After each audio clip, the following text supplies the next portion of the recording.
Түскейдің халқында түске дейін тік тындырмай жату деген түсінік жоқ. Ежелден еңбекқор халық алма пісет аузыма түсет деген аңызға әсте сенбейді. Сенген де емес. Сондықтан болар Түркістанның жұрты баланы еңбекке ерте жастан баулайды. Алмасылдық деген түсінік түркістандықтардың болмыстарына мүлдем жат ұғым.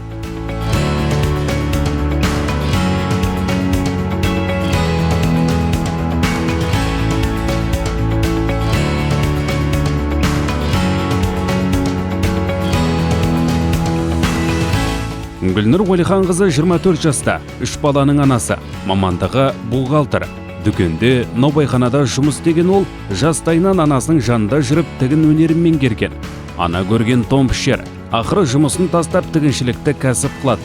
Былтыр мемлекеттен қайтарымсыз 583 мың теңге грант алып, кәсіп ашқан.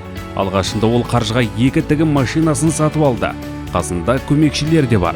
Қазір бала қысқартудан бастап, қыз жасауы мен той кәденің түр-түрін әзірлейді. Қыз жасауын тігеміз осы жерде. Мысалы, өткендегі айларда 3-4 қыздың жасауын тігіп береміз. Енді барлығы бір ненің арқасында ғой, енді ұйымшылдықтың арқасында, бірлесіп жұмыс жасағанның арқасында. Күнделікті киім қысқарту, шалбар қысқарту, реставрация жұмыстарын жасаймыз. Перде тігіп береміз, үйін барып өлшейміз, апарып іліп береміз. Сосын диван жапқыштар тігеміз.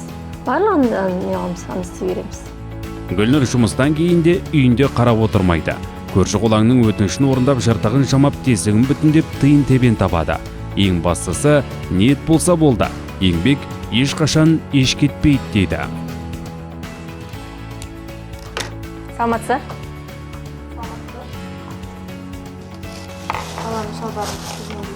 Аха, болды ма? Сіз өлшеп келгенсіз ба? Бер салыңыз. Аха. Дайын тұрысы осы, иә? Болды. Бұл кішкене күте тұрмыз.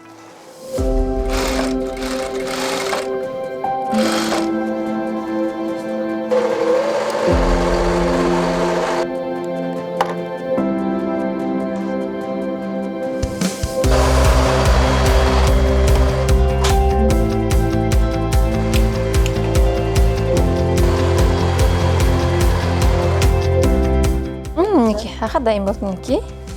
Көріп аламыз. Рахмет. Жақсы. Жақсы, сау болыңыз. Өзіне сенімді болған адам қорқпайды. Мен өзіме сендім, но 1-2 ай жүрдім болды мен документтің арқасынан. Уже өздері шақырды, осыласында келіп қорғаңыз деді. Барып қорғадым, уже 1 аптадан кейін ақша түсті. Мысалы 500 мың деген бір күшті ақша емес, бір ештеңе, айтатын ғой, 2 машинка ғана келді болды. Өзім аламын, өзімнің пайдама жаратамын, өзімнің кәсібімді дөңгелетемін дегенсін, маған қиын болған жоқ. Мен мынаның түрі осы цветінен, кеше ою әдемі шықты деп, бір кісіден 4 көріпшеге заказ түсті міне. Мынаның ою, құрағы тур өсіп түсу керек. Мына құрағын істей беріңіз. Мына жерде нелер маталары бар маңыз. Сіз ойын зигзаг ұра беріңіз. Мен мынаны бір өзін замық қойып істеймін. Болды. Алғашында кәсібін 500 мың теңгеге ашқан Гүлнұр енді 5 миллион теңге болса деп армандайды. Мақсаты шағын цех ашып, мұраты жұмысы жандарға жұмыс тауып беру. Енді бізге қазір тек 2 станок керек болып жатыр. Біреуі лазерный, біздің күнделікті жұмысқа қолданып жүрген аққу, қошқар мүйіз оюларды ойып беретін лазерный станок. А уже екіншісі көрпелерді сырып тігетін стегальный станок. Екеуіне 5,5 миллион теңге ақша керек болып тұр. Арманым үлкен бір цех ашып, осы Түлкібастағы жұмыссыз келіншектерді жұмыспен қамтып, кемінде 30-40 келіншекті жұмыспен қамту.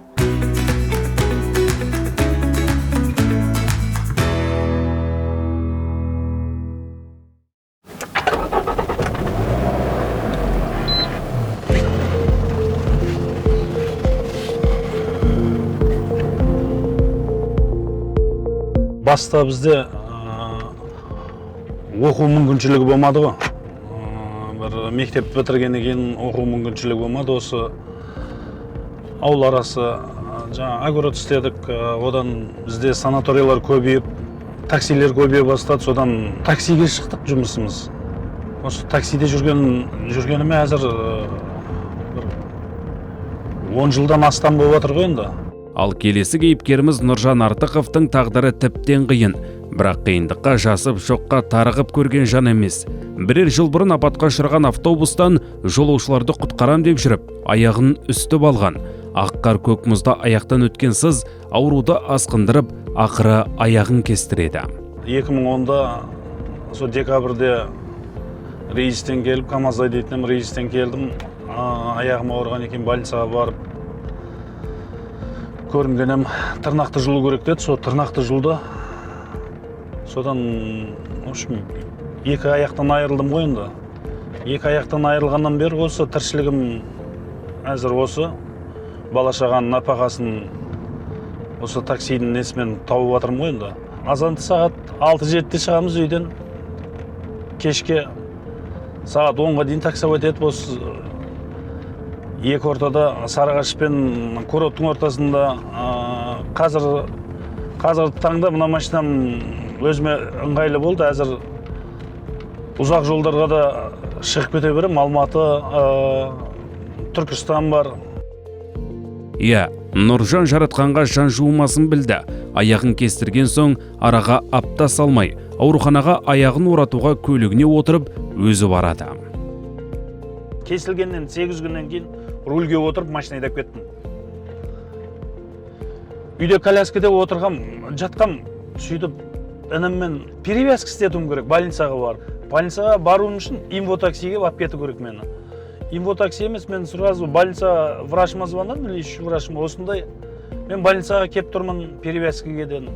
Бірақ аяғым қанап жатыр дедім. Айт, онда ішке алып кірсін деді. Мен ішкіме алып кіретін адам жоқ, мен өзім за рулем келдім дедім. Олардың бәрі таң қалды, сонымен 2-3 врач төменге түсті 3-ші этаждан. Көрді да таң қалды оларда. Тур со жатқан жерінде машинада перевязка істеді. Перевязка істеп байлап сөйтіп берді. Жаңа врачтар да таң қалды.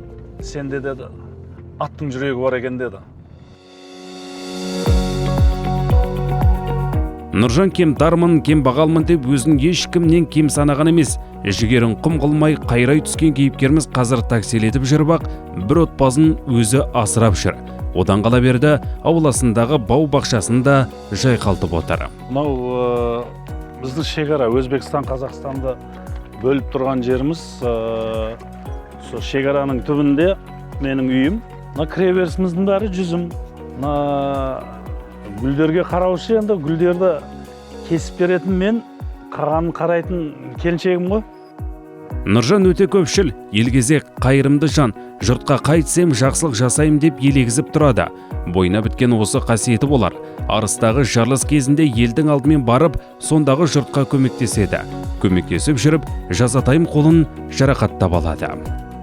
Есікті аштым да, баланы екі жерден ұстадым да, көтерген кезде аяғым жоқтығы естен шығып, равновес таямадым ғой. Баланы көтердім да, баланың арғы бетіне құладым. Баланы басып қалдым. Бала аяқ жағымен басып қалдым да. Сонда жаңағы жерде швеллер ма бір темір жатыр екен, соған құлаған кезде мына қолым арқаға қайтарып алып сындырып алдым ғой. Сөйтіп ет қызумен жаңа білінген жоқ, бір баланы салдым машинаға, кейін жылап жатса да. Өзім амалдап жүріп жаңағыдай мініп алдым, балдарды арқаға ары бері сырдым. Содан машинаның ішіне міндім да, байлайтын нәрсе таба алмадым. Сөйтіп қарасам, радионың сымы өткен екен, жұлып алдым да, сол сыммен орап тастадым да болды. Орап тастасам, уже бияқа қан бармай жансызданып қалғанда. Бұл кезде сағат сол 12-нің шамалары еді, содан 5-ке дейін жүрдім ғой мен. 5-ке дейін жүрдім, 5-те машина бұзылды, мотор кетті уже. Содан кейін барып, барлығы басты болғаннан кейін барып қолыма ұра бастады. Қарасам, қол көгерген. Сразу шешіп алып тастадым жезді. Сөйтіп алдында жаңа тартып кеткен балдар, солар бинт келді, орап тастады қолды. Орап тастады, бәрі нормально, ауырған жоқ. Ауылға келгеннен кейін барып, машинаны әкелгеннен кейін барып, больницаға бардым. Больницаға уже бармақ жарамайды деді, кесу керек деді. Бармақтап тастамасақ болмайды деді. Азанға дейін шыдасаң, таңертең азанда кесіп аламыз деді. Сөйтіп ертесін азанда кесіп алып тастады ғой.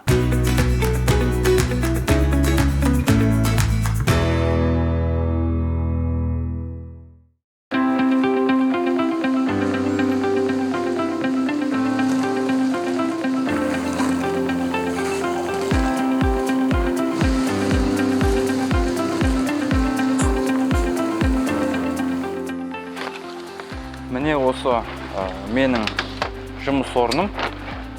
Таңғы жаз мезгілінде таңғы 4-5-тен бастап жұмыс жасаймын. Себебі сағат 10-ға дейін жұмыс жасаймын, одан кейін күн ысып кетеді. Жылыжайда ол кезде жұмыс жасау өте қиын, ауыр ыстық болады.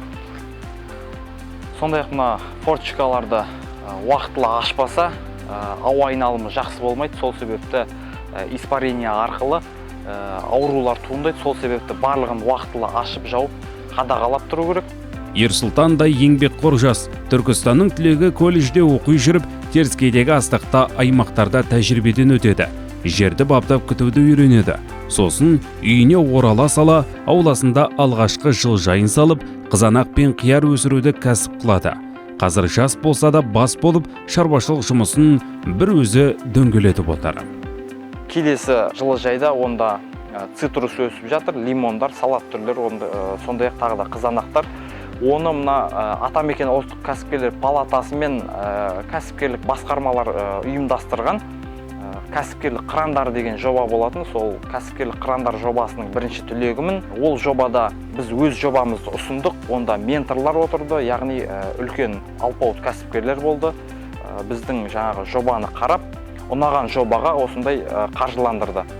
Еңбек етсең емерсің дегенді Ерсұлтан ерте жастан жадына тоқыған. Білімін жетілдіріп жоғарғы оқу орнында агроном мамандығын меңгерген ол, осыдан 2 жыл бұрын 350 шаршы метр жерге жылыжай салған. Алғашында қияр, қызанақ өсірген ол қазір өнімнің басқа да сорттарын сұрыптап шығаруды қолға алған. 3 жылда пайызсыз 3 миллион теңгені тиімді игерген. Ерсұлтан өзінен кейінгі жастарды да жер баптауға баулып жүр. Қызанақ өнімі, бұның сорты Ариадни деген сорт, испаниялық гибрид. Қазір жаңадан егіп тәжірибеден өткізгелі жатырмын. Қазір жаман емес. Қызанақ қияр өсімдігі бойынша осы соңғы 2022 жылдың қазір міне 9-шы айға қадам бастық. Осы 9 айдың ішінде 4 студент даярлап шықтым. Оның 2 студенті қазір өз ісін бастап, тағы бір 2 студенті қазір өз жобаларын жақсылап пісіріп, жетілдіріп, осы келер жылдың басында өз ісін бастағалы тұр. Әрі шаруа, әрі кәсіби агроном. Еккен өнімін өзі емдеп, өзі баптайды. Топырақты құнарландырудан бастап шаң, тозаң мен зәнкеске қарсы шаралардың бәрін өзі әзірлеп, дер кезінде қолданады. Сосын заман талабына сай өнімді өткізу, яғни маркетингті ғаламтор арқылы да меңгерген әмбебап шаруа. Қазір мен дайындаған томатон препараты дайын. Бұл қызанақтарды қай кезде тозаңдандырамыз? Бұл өте маңызды сәт. Себебі мынандай гүлі толық ашылмаған гүлдерді тозаңдандыратын болсақ, осылай тозаңданады. Бір ғана әрекетпен бір-ақ рет жасаймыз. Бұл қай кезде тозаңданады? Әр 3 күн сайын тозаңданып тұрады. Яғни мына гүлдер толық ашылған кезде, дәл осылай толық ашылған кезде осылай бір батырып, осындай әрекет арқылы тозаңдатуға болады. Ал егерде мынандай гүлдерді тозаңданатын болсақ, бұл қызанақ салмай қалады. Себебі тозаңдану процесінде толықтай енген жоқ бұл гүлдер.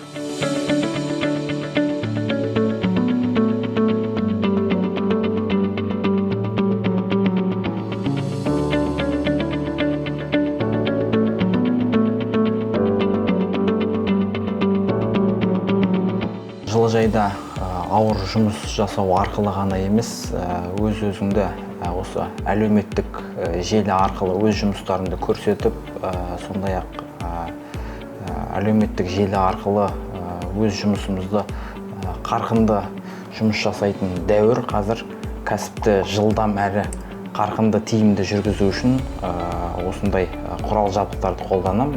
Мен өзімнің өнімдеріме упаковканы, фасовканы, сондай-ақ логотиптерді барлығын өзім осы құралдарды қолдану арқылы жұмыс жасап, қазіргі таңда өз тауарымды нарыққа шығарып отырмын.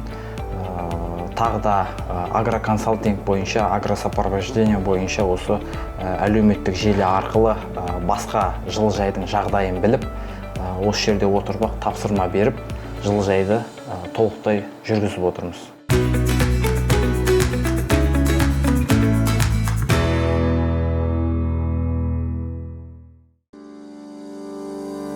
Түркістан облыс мәртебесін алғалы қайта түлеген өңір. Аймақта кәсіпкерлік саласы қарқынды дамып келеді. Оған кәсіпкерлік қырандары жобасының да қосқан үлесі зор. Осыдан 2 жыл бұрын қолға алынған бағдарлама тың тәсіл, тың идея, жаңа стартап жоба ұсынатындарды қолдайды. Әрі өміршең жобаларды қаржыландыру да оңтайлы жолға қойылған. 3 кезеңнің ішінде біздегі қазір 18 жоба қатысты. 18 жобаның ішінен 13 жоба өзінің қолдауын тауып, 42 миллион теңгеге қолдауын тауып отыр. Оның ішінде айтып кететін болсақ, жеке жаңағы сити ферма, шағын жаңағы жасыл желігін шығаратын орталығы, Диханкөл сауықтыру орталығы бар. Және жаңағы полиэтиленді қапша шығару орталығы Сарыағаш ауданында орналасқан. Сондай сияқты көптеген енді жаңа бастап келе жатқан жас кәсіпкерлер. Бізде Түркістан облысында 160 мыңға жуық шағын және орта кәсіпкерлік өкілдері жұмыс жасайды. Оның жаңағы 99%, яғни шағын кәсіпкерлік. Жыл басынан қарайтын болсақ, кәсіпкерліктің саны 15 мыңға артып отыр. Кәсіпкерлер үшін Түркістан облысында қолайлы бизнес климат жақсы қалыптасқан. Бізде мына Түркістан облысында жаңағыдай индустриялы аймақтар жұмыс жасайды. 9 индустриялы аймақ әр аудан қалаларда.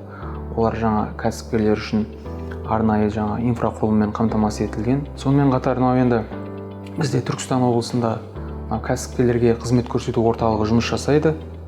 Оның барлық аудан және қалаларда филиалдары бар. Аймақта бизнестің жол картасы, қарапайым заттар экономикасы бағдарламалары да сәтті жүзеге асып жатыр. Бағдарламалар аясында кәсіпкерлерге жеңілдетілген 6% несие беріліп келеді. Осы күнге дейін жергілікті кәсіпкерлер 47 миллиард теңгенің несиесін алып, игере бастаған. Бұл көрсеткіш бойынша Түркістан еліміздегі басқа өңірлерден көш ілгері алда тұр. Қазіргі таңға біз 3 кезеңді бітіріп отырмыз. Тамыз айында ең соңғы кезең өтті. Келесі жылға 4-ші кезеңді өткізуге жоспарлаудамыз. Бұл жоба Қазақстан бойынша бірінші рет осы Түркістан облысымызда өткелі жатыр. Бизнестің жол картасы 2025 бағдарламасы ол да мынау кәсіпкерлерге үлкен қолдау, аса сұранысқа ие бағдарлама болып табылады. Ол арқылы да біздің Түркістан облысының кәсіпкерлері белсені ол бағдарламаға қатысып жатыр. Цифраға тоқталатын болсақ, осы жылдың 7 айында кәсіпкерлер жаңағы 13 миллиард теңгеге жуық 6%-бен несиеленіп отыр. Бұл да жаңа республикадағы алдыңғы қатарда көрсеткіш болып табылады. Түркістан облысына шағын кәсіпкерлік саласында кең өріс жайған. Бұған 6%-ық мөлшерлемемен 3 жылға 20 миллион теңгеге дейін қаржылық қолдау көрсетудің септігі көп тиіп отыр. Әрі кепілсіз несие беруісі де оң жолға қойылған. Мемлекет тарапынан көрсетіліп отырған осындай жеңілдіктердің арқасында аймақтағы шағын кәсіп иелері бүгінге дейін 1,2 миллиард теңгенің несиесін тиімді игеріп отыр. Бұл жобаларға тоқталатын болсақ, әртүрлі үйде жиһаз жасау. Сонымен қатар сабын өндірісі, кәдімгі өзіміз күнде қолданатын әртүрлі жаңағыдай аптекалар бар, сауда-саттық дүкендері, құрылыс қолғаптарын өндіру. Сол сияқты жаңағы кіші жобалар 5 миллион теңгеге көлеміндегі осы кәсіпкерлер, осы жобаның иелері 5 миллион теңгеге дейін мемлекет тарапынан кепілсіз несиені алып отыр. Түркістан түлегелі аймақта қызмет көрсету, сауда-саттық, туризм саласында серпін алған жобалар көп. Оларға арналып былтыр жергілікті яссы кәсіпкерлік бағдарламасы жүзеге аса бастады. Бағдарламаның басты мақсаты кәсіпкерлерге 7 жылға дейін 4-6%-бен жеңілдетілген несие беру. Қазір осы бағдарламаның игілігін көріп, кәсібін дөңгелетіп, тың бастамаларды баянды қылған бизнес өкілдері баршылық. Әрі кәсіпкерлерге қызмет көрсететін орталықтар аймақтың барлық аудан, қала орталықтарында ашылып, түрлі құқықтық, заңдық кеңестер беру дұрыс жолға қойылған. Бұл өз кезегінде кәсіп ашып нәсіп табам дегендерге көп демеу болып отырғаны сөзсіз.